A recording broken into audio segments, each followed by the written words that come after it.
हमारे चैनल को सब्सक्राइब करें और बेल आइकन दबाएं।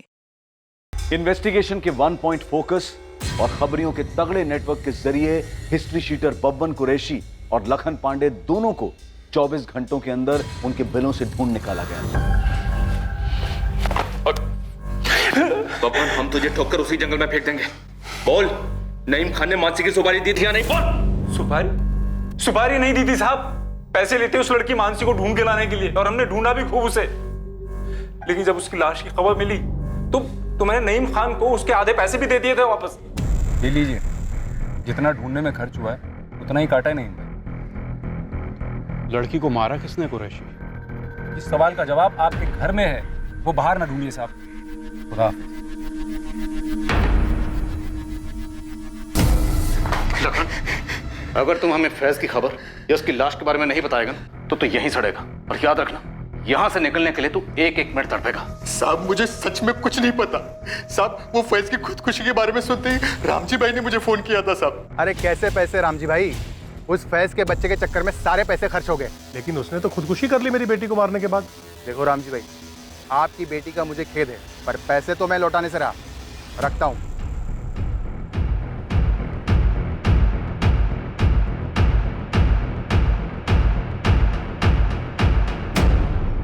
हिस्ट्री शीटर्स ने नईम और रामजी के बयानों का पुष्टिकरण किया था, पर पुलिस फिर भी उनके साथ कोई चांस नहीं ले रही थी और ना ही साहिल को क्लीन चिट दी जा रही थी।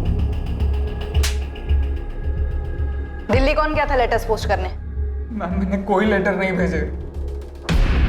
मानसी मारी जा चुकी, भाई भी जा चुके, मुझे भी मार डाल।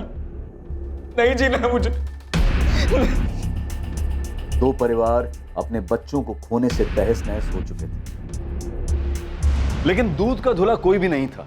इन दो घरों की दीवारों में अविश्वास, रंजिश और नाराजगी में लिपटी कुछ सच्चाइयां अब भी रोशनी में नहीं आई थी। पर अगली सुबह इस केस से जुड़े सभी लोगों को एक ऐसा झटका दे गई जिसके बारे में किसी ने सपने में भी नहीं सोचा था।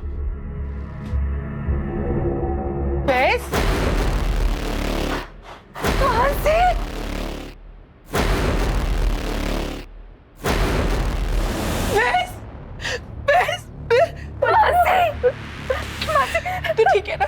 तुम कहाँ चली गई बेटा? कहाँ चली गई थी मानसी?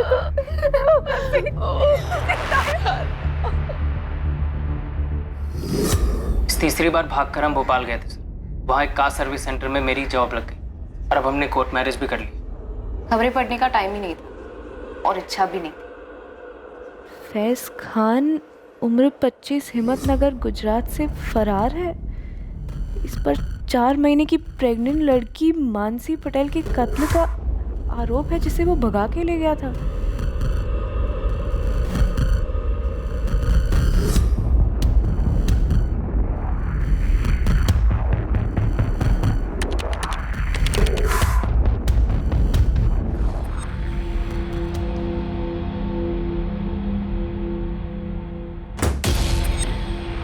क्या हुआ मानसी? डर के मारे हम 3 दिन घर में ही बैठे रहे, कैदियों की तरह। और फिर वो सेकंड झटका आया जब वो लेटर्स वाली खबर आई। सुन मानसी, मेरे नाम से लिखे गए ये सुसाइड लेटर्स फर्जी हैं, पर हम फर्जी नहीं और ना ही हमारी शादी फर्जी है। पता नहीं कौन है जो तुम्हारा मर्डर, ये लेटर और मेरे सुसाइड की झूठी अफवाहें फैला रहा है। और क्यों? मुझे लगता है हमें। मैं बैग पैक कर लेती हूँ। 1 घंटे में अहमदाबाद एक्सप्रेस निकलेगी। अनरिजर्व तो अनरिजर्व सही, चलते और ये सारा ड्रामा खत्म करते। ये कल रात की बात थी और आज हम दोनों आपके सामने बैठे, बिल्कुल जिंदा और उतने ही प्यार में जितना 1 साल पहले थे। और अब हम शादी भी कर चुके। और मैं प्रेग्नेंट नहीं हूँ, लेकिन आप लोगों को शक करने की आदत है, इसलिए चाहे तो टेस्ट करवा सकते। आप लोग सब बाहर वेट कीजिए। हमने डीएनए टेस्ट करवाया ही नहीं। रामजी पटेल ने बोला कि मानसी की बॉडी है, हमने भी मान लिया कि मानसी ही है। ये मानसी ही है। बड़ी भूल हुई सर, डीएनए टेस्ट कराना चाहिए था। लाश के अंश बचा कर रखे हैं, केस क्लोज होने तक वो लैब में रहेंगे। शुक्र है, विक्टिम को आइडेंटिफाई करने में कुछ तो आसानी होगी। सर, इस रामजी पटेल ने और सविता पटेल ने बॉडी की शिनाख्त की थी। हो सकता है जानबूझ के की।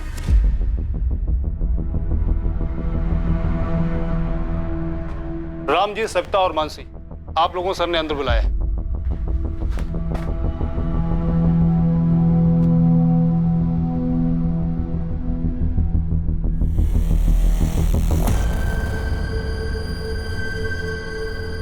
आप लोग मेरे साथ आइए। मानसी, क्या लगता है तुम्हें वो चिट्ठियां लिखकर फैज को कौन फंसाना चाहता होगा? बाकी लोगों का मुझे नहीं पता सर, लेकिन मैं एक आदमी को जानती हूँ जो फैज को फंसाना चाहता था।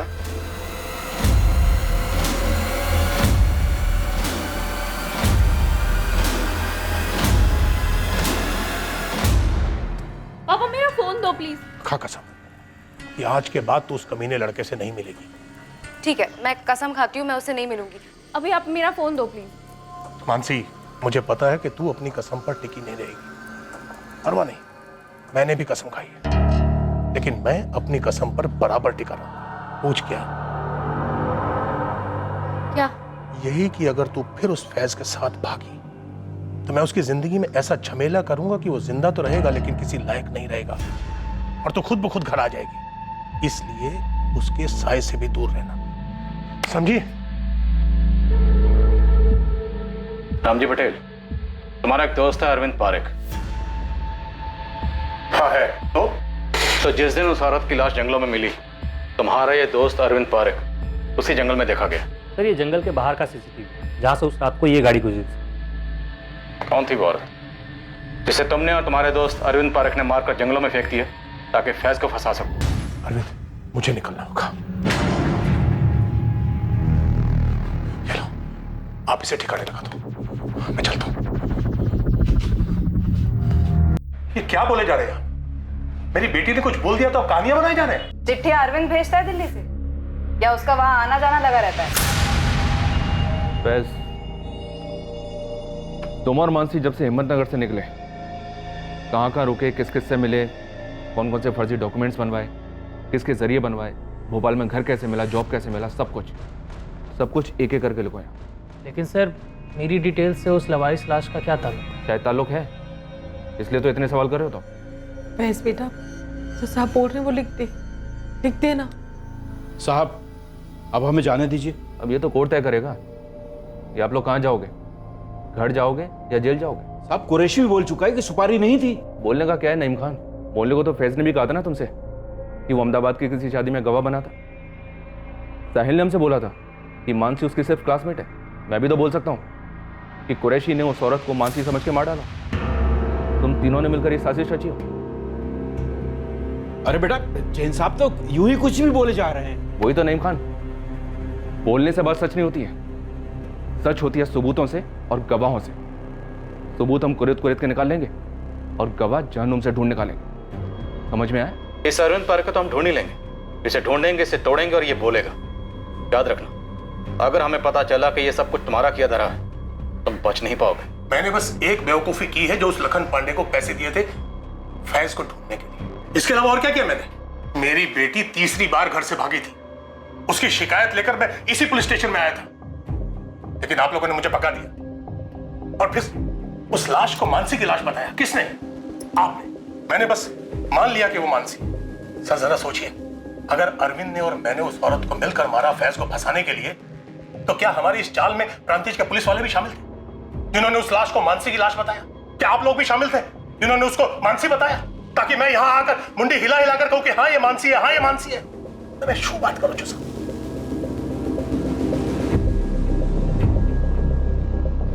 बोलिए सर। फैज, मानसी, इस बात के चांसेस बहुत कम हैं कि आप दोनों में से किसी के फादर ने उस औरत को मारा या मरवाया और उसके बाद उसकी लाश को जंगल में फेंकवा दी। तो फिर किसी और ने किया होगा सर। ये किसी और, तुम दोनों तो नहीं? या फिर कहीं वो आप लोग तो नहीं? सीरियसली नहीं, बर्थडे पार्टी में वो गेम होता था ना, पासिंग द पार्सल, लगता है बचपन में कुछ सीरियसली खेला होगा। जो तुम लोग जवानी में खेल लो, पासिंग द इल्जाम। तुम दोनों ने जिस औरत को मिलकर मार दिया, जानते थे 4 महीने की प्रेग्नेंट थी, या शायद पता भी होगा, तो तुम लोगों को इससे कुछ फर्क नहीं पड़ा होगा। फिर अपने किसी दिल्ली के दोस्त से वो लेटर्स लिखकर पोस्ट करवाए। आखिर हम क्यों करेंगे इतना ड्रामा? क्योंकि ड्रामा करना तुम्हारी आदत है। घर से 3 बार भाग चुके हो तुम लोग। पहली बार ड्रामा किया माँ बाप को भांपने के लिए, दूसरी बार राशिद और शबनम बनकर रहे, जब पकड़े गए वापस लाए गए तो तीसरी बार फुल एंड फाइनल ड्रामा, ताकि कोई तुमको ढूंढे ना। क्यों नहीं हो सकता? नहीं हो सकता क्योंकि हम कोई टेढ़े मेढ़े मर्डर करने वाले लोग नहीं है, हम कोई क्राइम शो के फैंस नहीं है, हम लव स्टोरी के फैंस हैं। क्या मारी गई औरत की भी कोई लव स्टोरी थी? और अगर थी तो वो लवली और स्वीट तो कतई नहीं थी। और उस औरत का खान परिवार, पटेल परिवार, मानसी और फैज, इन सब से आखिर क्या ताल्लुक? फैज और मानसी को सेफ हाउस दिया गया है। ये एड्रेस है। करना क्या मैडम? इन दोनों पर साहिल खान, मुमताज खान और सविता पटेल, इन सब पर नजर रखनी है। कोई धनिया पत्ता लेने भी निकले ना तो कितना लिया इसका डिटेल भी चाहिए मुझे। मिल जाएगा मैडम। वैसे गुस्सा की माफ हो, अब ये केस आप लोगों का नहीं बनता ना? लेकिन एक जिम्मेदारी तो बनती है ना हितेन। किसी ने हमारे साथ खेल खेला है ये चिट्ठियां भेजकर, और ये लेटर राइटर अगर हमारे संदिग्धों में हुआ तो ये केस अब भी हमारा है।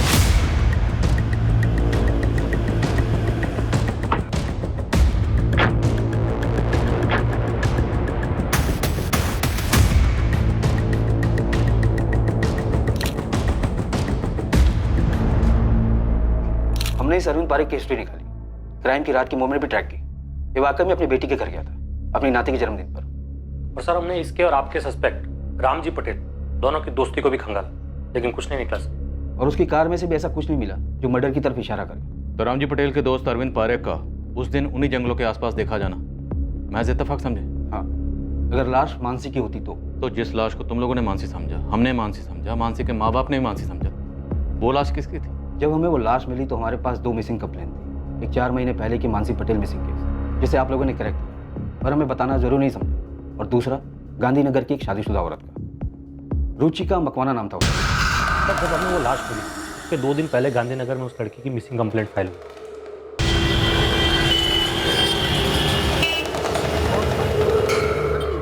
किसी पर शक? जी, उसका पति मोहित मकवाना। रुचिका को डिवोर्स चाहिए था और उसका पति मना कर रहा था। दोनों के बीच में मारपीट भी हुई थी। उसने रुचिका को जान से मारने की धमकी भी दी थी सर। ये मोहित करता क्या था? आर्किटेक्ट है। फोन नंबर और पता?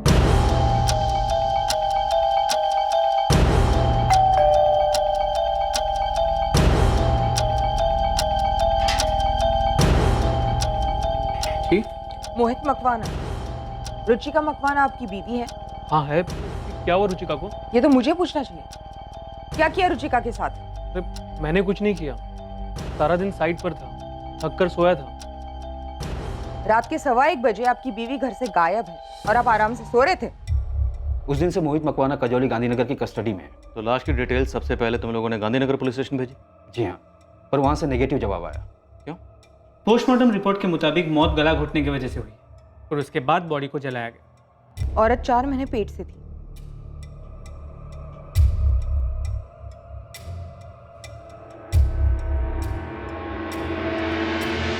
तो ये आपकी बेटी रुचिका नहीं है? हमारी रुचिका प्रेग्नेंट नहीं है सर। सर अभी शादी को 1 ही साल हुआ है। धीरज जी, रुचिका और मोहित के झगड़ों की वजह क्या थी? ठीक, रुचिका ने हमें कभी बताया नहीं। बीना जी आपको? वो सब अपने अंदर ही रखती थी। वैसे रुचिका की बाकी की सारी डिटेल्स मैच हुई, एज, हाइट, ब्लड ग्रुप, लेकिन रुचिका प्रेग्नेंट नहीं थी। ये जानने के बाद हमने उसे रूल आउट किया और आपकी मानसी की फाइल खोली। सर लड़की 4 महीने पहले लड़के के साथ भागी थी, तो उसके 4 महीने के प्रेग्नेंट होने की संभावना भी थी और बाकी सारी डिटेल्स भी मैच हो रही थी। तो हो सकता है वो लाश किसी तीसरी औरत की हो। हालांकि हमने उसके डीएनए संभाल के रखे हैं, पर मैच किससे करेंगे?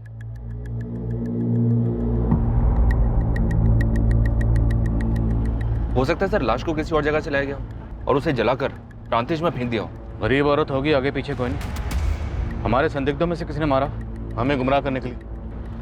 ये जली हुई लाश फैज और मानसी के केस से कनेक्टेड तो बिल्कुल है। भले इस वक्त हमारे पास कोई पुख्ता सबूत नहीं है, पर वो लेटर्स उन्हें नज़रअंदाज नहीं कर सकते। वो पक्का किसी साजिश का हिस्सा।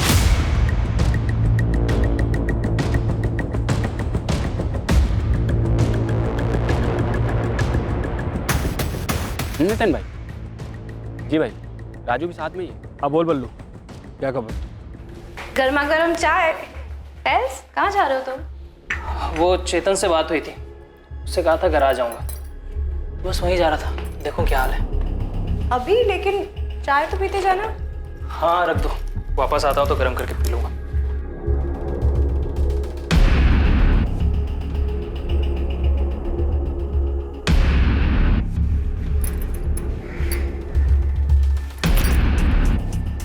हेलो हेतल, मानसी। हाँ हाँ सब ठीक है। सुनो ना, वो फैज़ गराज आने वाला था क्या? नहीं मतलब आने वाला था। नहीं ऐसे ही पूछ रही थी। मैं रखती हूँ। हाँ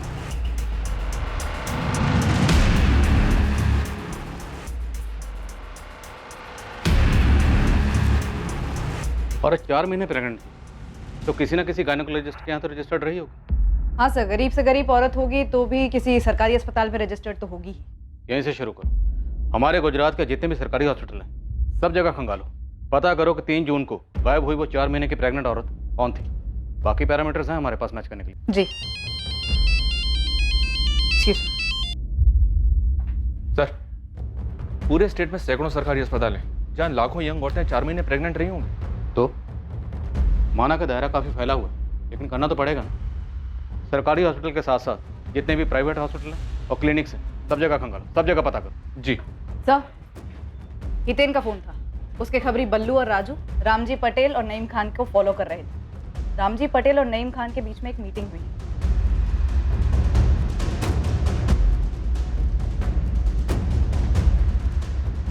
दोनों को मिलकर अभी तोड़ते हैं। हो सकता है दोनों ने मिलकर उस औरत को मार डाला।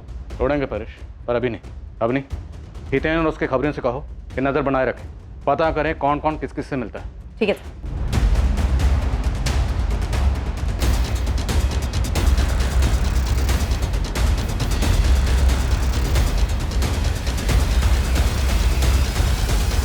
रामजी पटेल और नईम खान क्यों मिले? गराज के बहाने फैज आखिर कहां गया था?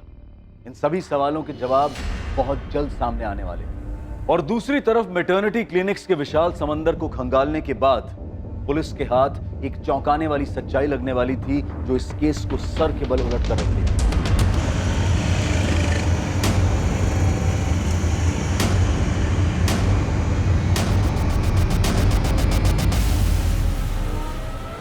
जी, ये रुचिका मखमाने मेरी पेशेंट ही थी। कौन सा ट्राइमेस्टर था इसका? दूसरा स्टार्ट हुआ था और मेरा लास्ट अपॉइंटमेंट इसके साथ 11 मई को हुआ था। रुचिका सब कुछ एकदम नॉर्मल है, बच्चे की ग्रोथ भी एकदम परफेक्ट है। बस मैं तुम्हें कुछ सप्लीमेंट्स लिख देती हूँ, उन्हें तुम टाइम पे लेती रहना, बाकी तो सब नॉर्मल है। डॉक्टर, अगली सोनोग्राफी की डेट क्या है? रुचिका, नेक्स्ट मंथ 3 जून को तुम्हारे 4 महीने पूरे हो रहे हैं, तो वो डेट ठीक रहेगी तुम्हारे लिए? जी थैंक यू। फिर 3 जून को तो वो आई ही नहीं। हमें उसकी बॉडी 3 जून को ही मिली, तो अगर ये लाश रुचिका की थी तो उसका मर्डर 3 जून को ही हो गया होगा। रुचिका ने कभी आपसे कोई ऐसी बात कही कि उसकी फैमिली बच्चे से खुश नहीं थी? नहीं, मुझसे तो उसने कभी भी ऐसी कोई बात डिस्कस नहीं की थी। खुश लगती थी हमेशा, एकदम नॉर्मल।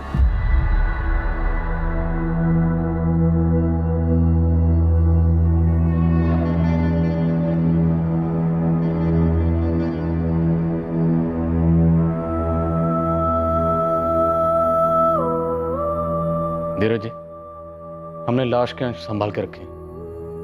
हमें आपके और दीना जी के डीएनए सैंपल्स लेने होंगे। मुझे यकीन ही नहीं हो रहा है कि रुचिका प्रेग्नेंट थी और उसने मुझे बताया तक नहीं। शायद 4 महीने पूरे होने के बाद बताने वाली थी। नहीं, वो अपने पति से बच्चा चाहती ही नहीं थी। क्यों? क्योंकि उससे मुझसे डिवोर्स चाहिए था। तुम्हारी शादी तो 1 साल पहले हुई थी। एग्जैक्टली मैं उसे यही कह रहा था सर। हमारे बीच एडजस्टमेंट प्रॉब्लम्स थे, मैं ना नहीं कहूँगा, लेकिन मैं उससे कह रहा था कि मुझे वक्त दो, वक्त दो। वक्त देने के लिए तुम्हारे पास वक्त है मोहित? रुचिका, हम इसके बारे में कल बात कर सकते हैं। मेरी कल की डेडलाइन है। तुम्हारी डेडलाइन कब नहीं होती है? कल संडे है। हम हनीमून बीच में छोड़ के आए तुम्हारी इस डेडलाइन के लिए। रुचिका, आई प्रॉमिस अगले वीकेंड ऑफ लूंगा। ओह, मतलब अगले हफ्ते 1 घंटा ऑफ लोगे सेक्स के लिए, है ना? को मुंह मत खुलवाओ, ओके? सेक्स में तो तुम्हें इंटरेस्ट ही नहीं है। कैसे होगा? मशीन हो क्या? कोई रोमांस नहीं, कोई घूमना फिरना नहीं, शॉपिंग नहीं, मूवी नहीं, डिनर नहीं। हम एक टीवी शो तक साथ में बैठकर नहीं देखते, बातचीत तक नहीं होती है हमारे बीच में, तो फिर कैसे होगा? हाँ तो चिल्ला क्यों रही हो? किसके फायदे के लिए? पूरी दुनिया को हमारे मैरिड लाइफ का फ्री अपडेट देने के लिए? मैरिड लाइफ वो क्या होता है? Married life my first. Just shut up, okay? कब से फालतू की बातें किए जा रही हो? बदतमीज। हर दूसरे दिन हमारे बीच ऐसे झगड़े होते, पूरे मोहल्ले को सुनाई देते। और रही बात उसकी प्रेगनेंसी की, ये नामुमकिन है। मिस्टेक हुई आप लोगों से सर। इतने दावे के साथ कैसे कह सकते हो? क्योंकि उसे मुझसे बच्चा नहीं, डिवोर्स चाहिए था।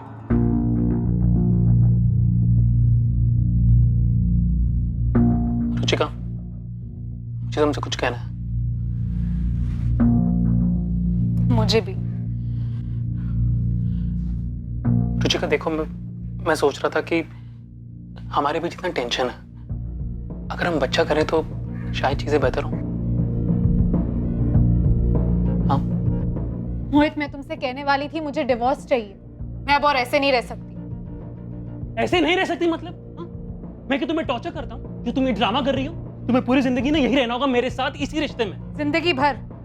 6 महीने में अगर तुमसे डिवोर्स नहीं लिया ना तो मेरा नाम भी रुचिका नहीं। पिछले 6 महीने से वो अलग सोती थी, हमारे बीच सेक्स नहीं, सिर्फ सन्नाटा था, ढेर सारा गुस्सा था। तो बच्चा कहाँ से होता सर? हमें तुम्हारा डीएनए सैंपल लेना होगा, फिटनेस के अंश से मैच करना होगा। हाँ तो कर लीजिए सर, बिल्कुल कर लीजिए। रिजल्ट नेगेटिव ही निकलेगा। वो लाश रुचिका की नहीं है और वो बच्चा मेरा नहीं हो सकता। रुबीना, तुम मोहित को डीएनए के लिए ले जाओ और रिपोर्ट अवनी को भेज देना। अगर माँ बाप का डीएनए लाश के अंश के साथ मैच होता है और मोहित का डीएनए फीटस के डीएनए से मैच होता है तो मतलब मोहित झूठ बोल रहा है। तोड़ेंगे उसे, बुलवाएंगे। और अगर मोहित का डीएनए फीटस के डीएनए के साथ मैच नहीं होता तो फिर इसका एक ही मतलब, रुचिका का किसी के साथ अफेयर था। और इसीलिए शायद वो इतने अर्जेंटली मोहित से डिवोर्स मांग रही थी। तो क्या रुचिका प्रेमी का बच्चा रखना चाह रही थी? उसे शादी के लिए फोर्स कर रही थी और प्रेमी छुटकारा पाना चाह रहा था। तो अब रुचिका के प्रेमी को ढूंढना होगा। सर, अगर मोहित सच बोल रहा है तो ये प्रेमी खूनी हो सकता है। गराज में सब कैसे चल रहा है? बढ़िया। हेतल चेतन कैसे है? मुझे मिस कर रहे थे, तुम्हें भी हाय बोला है। मेरे सर में बहुत दर्द हो रहा है, मैं थोड़ा आराम कर लेता हूँ।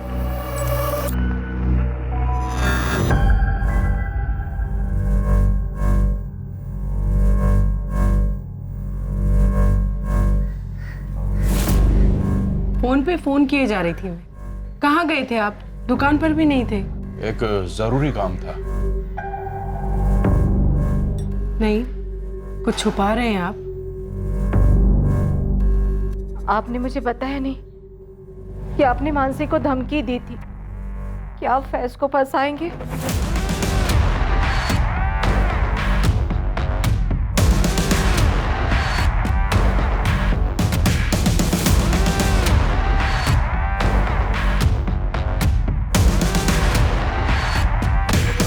सर, रुचिका के माँ बाप धीरज और बीना चावड़ा के डीएनए लाश के डीएनए से मैच हो गया है।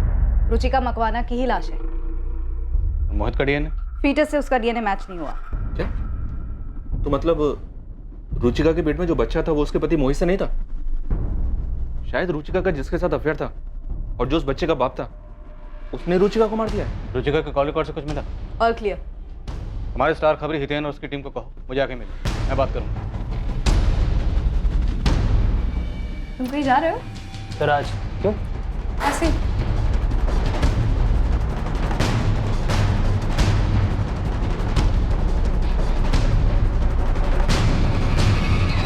अहमदाबाद और गांधीनगर में रुचिका के बॉयफ्रेंड ढूंढने से अच्छा होगा कि रुचिका के कॉल रिकॉर्ड चेक किया जाए। अरे वो तो हम कर ही लेंगे, पर आपके सारे केसेस फोन रिकॉर्ड से सॉल्व होंगे। अब तो स्टैंड अप कॉमेडियंस भी हमारा मजाक उड़ाने लगे। जरा सोचो, जब ये मोबाइल फोन नहीं थे तब केसेस कैसे सॉल्व होते थे? सूंघ कर, मैदान में कूद जाओ मैदान में।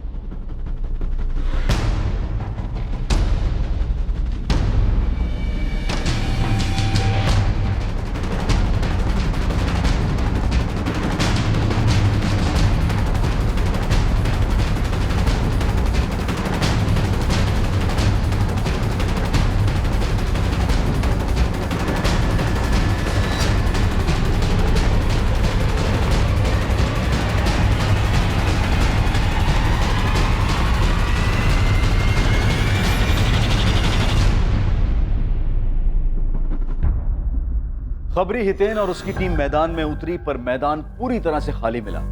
रुचिका के अफेयर का कोई नामो निशान नहीं था। दूसरी तरफ फैज के बर्ताव से मानसी बेहद परेशान थी। फैज उससे क्या छुपा रहा? फिर पुलिस को आखिरकार एक सुराग मिला, वो भी इत्तेफाक से। साहब, आपने बोला था कि सूंघ के निकालो, तो फिर बस उसी फिराक में परसों रात को मैं घर से बाहर निकला। जय कृष्ण कॉलोनी में चक्कर लगा रहा था, अफेयर सूंघने की कोशिश कर रहा था साहब। तब एक अलग ही पिक्चर देखने को मिली मुझे। पिक्चर? हाँ साहब, एकदम ड्रामे वाली। वो रुचिका और मोहित के बिल्कुल बगल वाले घर से। जब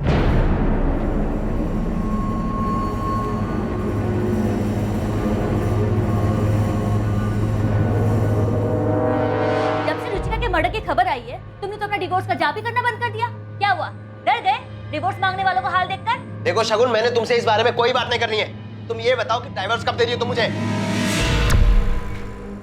पहले तो मैं तुम पर दहेज और घरेलू हिंसा का केस ठोकूंगी, उसके बाद उसे जीतूंगी। तुम्हें कुछ सालों की सजा होगी, तब तक हमारे अनुज की शादी भी हो जाएगी, उसके बाद मैं तुम्हें डिवोर्स दे दूंगी, समझे? मनहूस औरत। मनहूस होगा तू, तेरी माँ, समझा? हट। शगुन, मजा आ रहा है ना तमाशा देखने का? जी नहीं, वो कुछ काम से मोहित साहब से मिलने आया था, पता चला वो। हाँ ठीक है, मैं भी यहाँ सामने ही रहता हूँ। कितनी रातों से मैं चैन से सोया भी नहीं। इनके झगड़े की वजह से 12 नंबर की रुचिका मोहित से डाइवोर्स लेने के लिए गला फाड़ती, और ये नीलेश अपनी पत्नी शगुन से डाइवोर्स लेने के लिए चीजें तोड़ता रहता है। रुचिका का तो फिर भी ठीक है, 1 साल की ही शादी है, कोई बच्चा भी नहीं है।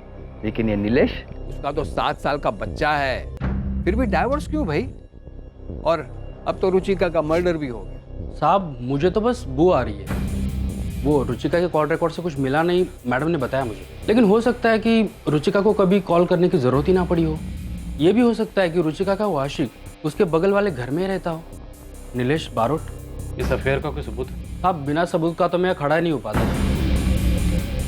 इसे देखा है कभी यार? पुलिस से हूँ।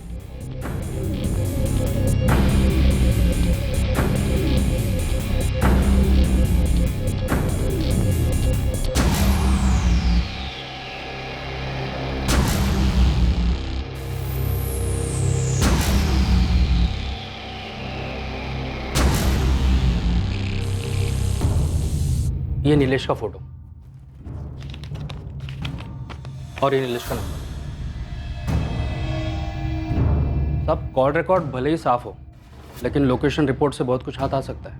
सर ये अपना किलर हो सकता है, पर मुझे नहीं लगता इसने ये अकेले ने किया।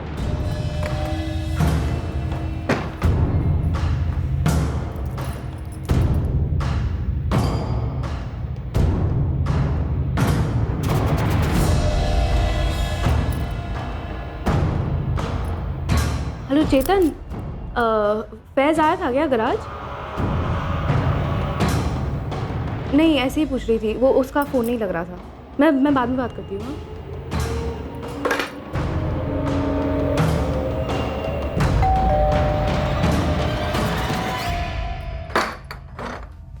तुम गराज नहीं गए थे? तुम्हें कैसे पता? तुम मेरा पीछा कर रही थी, मुझ पर शक कर रही हो? झूठ बोलने वालों पर शक ही किया जाता है फैज। देखो मुझे सच सच बताओ, उस औरत के मर्डर में तुम्हारा हाथ है क्या, या फिर तुम्हारी अम्मी अबू का? क्या बकवास कर रही हो?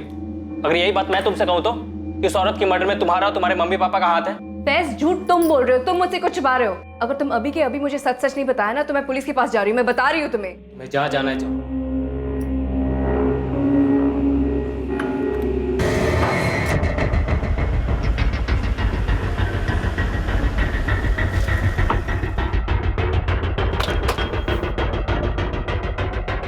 नीलेश बारोट ऑफिस में है? जी सुबह से कहीं गए नहीं।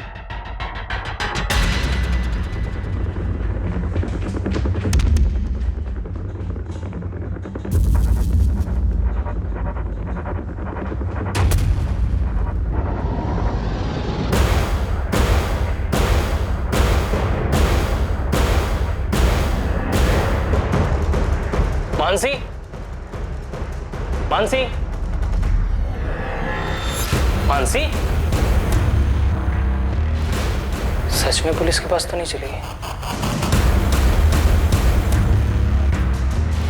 The number you have dialed is currently unavailable.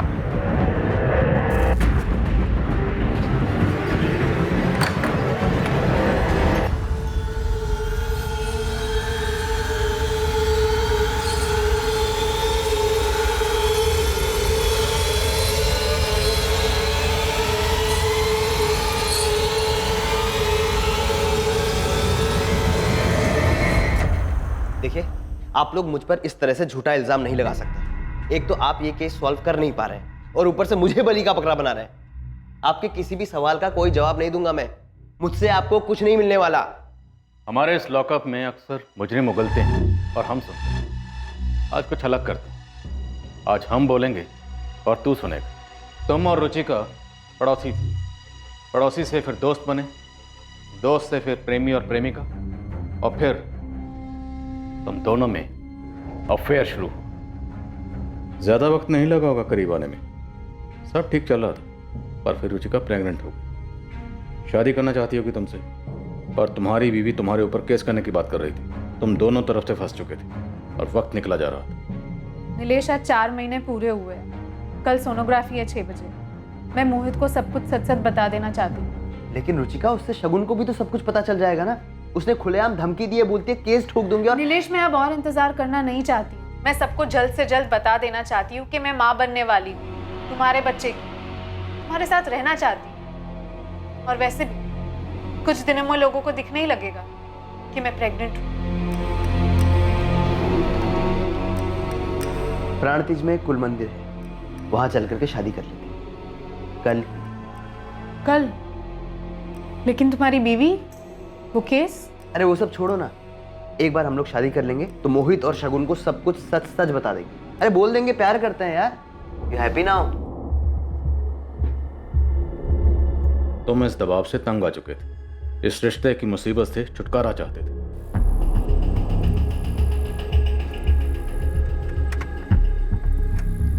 हाँ, क्यों रुके? कुल मंदिर तो आगे है ना? अरे वो पंडित जी का परिवार है पास में, तो 10 मिनट मिल लेते हैं उनसे, और फिर मंदिर भी पास में, पैदल पैदल निकल जाएंगे। ठीक है, चलो।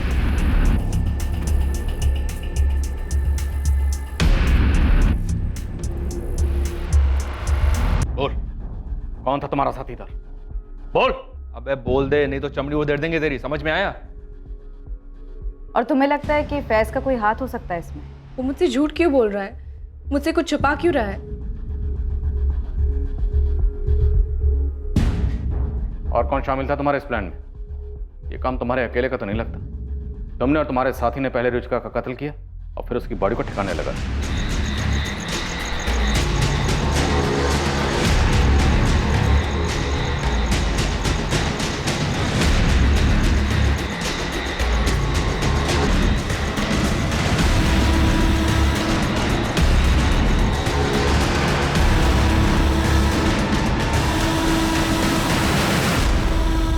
रुचिका को मानसी समझने की प्रांतिज पुलिस और हमारी गलती का तुमने फायदा उठाने की सोची। तुमने मानसी और फैज के केस को बड़ी बारीकी से स्टडी किया और फिर वो चिट्ठियां लिखी।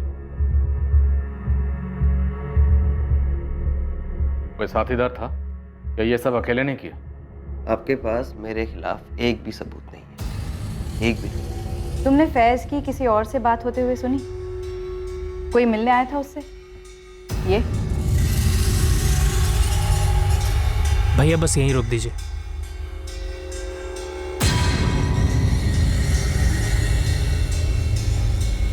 नहीं, मैं ऐसे नहीं जानती, लेकिन वो जरूर मुझसे झूठ बोल रहा है। वो कुछ जानता है जो मुझसे छिपा रहा है। सबूत की टेंशन मत लो बेटा, एक नहीं दो है। तुम लोगों ने प्लानिंग तो बहुत तगड़ी की थी। रुचिका और तुम मोबाइल पर कभी बात ही नहीं करते थे, और रुचिका जब भी तुमसे मिलने ऑफिस आती थी तो अपना फ़ोन स्विच ऑफ करके घर पर ही छोड़कर आती थी, है ना?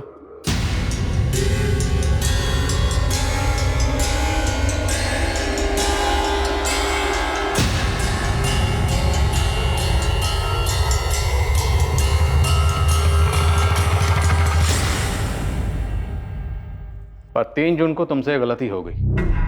3 जून को तुमने अपना फोन अपने साथ ही रखा, और वो भी ऑन। शायद तुमने अपने साथी से कोऑर्डिनेट करने के लिए रखा होगा।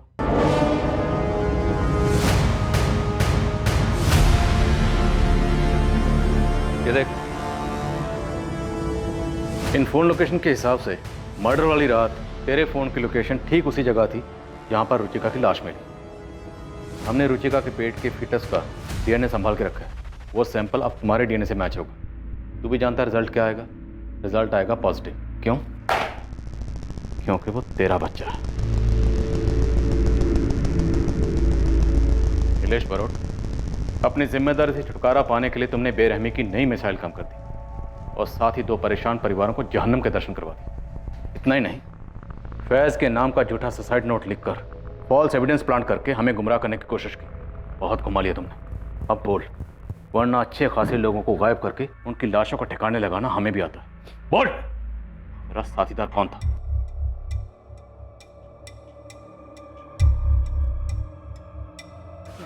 मानसी, प्लीज मुझे तुमसे कुछ बात करनी। Ma'am, 1 minute.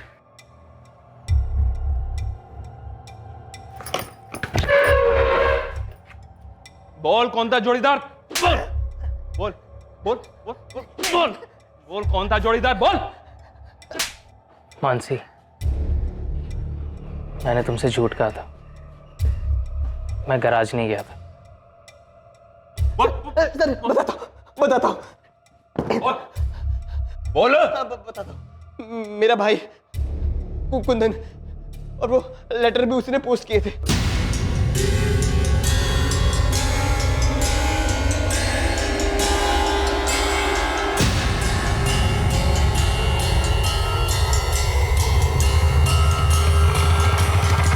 फैज, तुम आखिर गए कहाँ थे? मैं अपने घर गया था अपनी अम्मी से मिलने। मुझे उनकी बहुत याद आ रही थी मानसी, लेकिन इसके पीछे कोई साजिश नहीं है। तुम्हें नहीं आती अपने मम्मी पापा की याद? मैंने उसे धमकी दी थी क्योंकि मैं उसका भला चाहता हूँ, बाप हूं मैं उसका। लेकिन मानसी हमसे नफरत करती है। अब नहीं करेगी। मैं नईम खान से मिलने गया था। क्या? हाँ बोलो, क्यों बुलाया मुझे? नहीं, जो होना था सो हो गया। बच्चों ने शादी भी कर ली, अब हमें भी स्वीकार कर लेना चाहिए। इस सब में पुलिस भी हमें सुपारी देने वाला समझ रही है। जो मैं तो हूं नहीं, आपके बारे में मुझे पता नहीं। मैं भी नहीं, मैं तो बस अपनी बच्ची का भला चाहता हूं, जो आप भी चाहते हैं फैज के लिए, है ना? ठीक कह रहे हो रामजी भाई, इस बात पे मिट्टी डालते हैं। इन दोनों बच्चों की मर्जी कबूल कर लेते हैं। फैज, अगर इतनी सी बात थी तो तुमने मुझे पहले क्यों नहीं बताया? तुम्हें क्या लगा कि मैं तुम्हें तुम्हारी अम्मी से मिलने नहीं दूंगी? नहीं मानसी, ऐसी बात नहीं है। तुम अपने घर वाले से मिलने नहीं चाहती थी, और मैं नहीं चाहता था कि मुझे मेरे घर जाते तक तुम्हें बुरा लगे। लेकिन हमारा प्यार सच्चा है मानसी। लेकिन हमारे माँ बाप भी तो, जो भी हुआ अपनी जगह तो वो ठीक ही थे। बगावत हमने की, हमारा भाग कर शादी करना सिर्फ उतना ही नहीं रह गया, एक मर्डर केस भी जुड़ गया। इतने परेशान हो गए हैं। मानसी, मुझे लगता है तुम्हें भी अपने मम्मी पापा से मिल लेना चाहिए। एटलीस्ट हम ट्राई करके तो देखें। माफी मांग लो, माँ बाप है, मान ही जाएंगे। नीलेश बारोट और उसके छोटे भाई कुंदन पर धारा 302 के तहत डबल मर्डर के चार्जेस लगे हैं, रुचिका के और उसके पेट में पल रहे बच्चे के मर्डर के जुर्म में। साथ ही धारा 120 के तहत सबूत मिटाने और पुलिस को गुमराह करने के चार्जेस भी लगाए गए हैं। मोहित मकवाना को जुडिशियल कस्टडी से रिहा कर दिया गया है और उसके खिलाफ सारे चार्जेस खारिज कर दिए गए हैं। रुचिका के पेरेंट्स को उसके अफेयर और उसके मर्डर की हकीकत को मानने में काफी समय लगेगा। फैज और मानसी ने हिम्मतनगर में ही रहने का फैसला कर लिया है। फैज अपने गराज लौटा है और मानसी ग्रेजुएशन के साथ पार्ट टाइम जॉब कर रही है। उन दोनों के परिवारों ने उन्हें सपोर्ट करने का फैसला किया है। अभी तक किसी भी बिरादरी के ठेकेदारों ने कोई खास आपत्ति नहीं जताई है। क्रिमिनल्स जितने शातिर और चालाक होते हैं, उतने ही इलॉजिकल भी होते हैं, और ऐसे अनगिनत केसेस हैं जहां जुर्म करने के बाद और उसे छुपाने के चक्कर में वो खुद अपनी कब्र भी खोद देते हैं। इस केस ने एक बार फिर से साबित किया कि जुर्म कभी सफल नहीं होता, बस सिर्फ देर होती है उसे गलती की रोशनी में आने की, जिसे मुजरिम कर ही बैठता है। बहरहाल इस केस में इन्वेस्टिगेशन के हाथों कुछ गलतियां और लापरवाहियां होने के बावजूद जिस तरीके से उन्होंने इस केस को हल किया वो काबिले तारीफ है। अब मैं अनूप सोनी आपसे विदा लेता हूं। फिर मुलाकात होगी एक और नए केस के साथ कल रात 11 बजे कौन बनेगा करोड़पति के बाद। और याद रखें, क्राइम और आपके बीच में सिर्फ इतना फर्क है कि आप कितने सतर्क हैं। सतर्क रहें, सुरक्षित रहें। जय Hind. For more updates, subscribe to our channel, click the show links and enjoy watching the videos.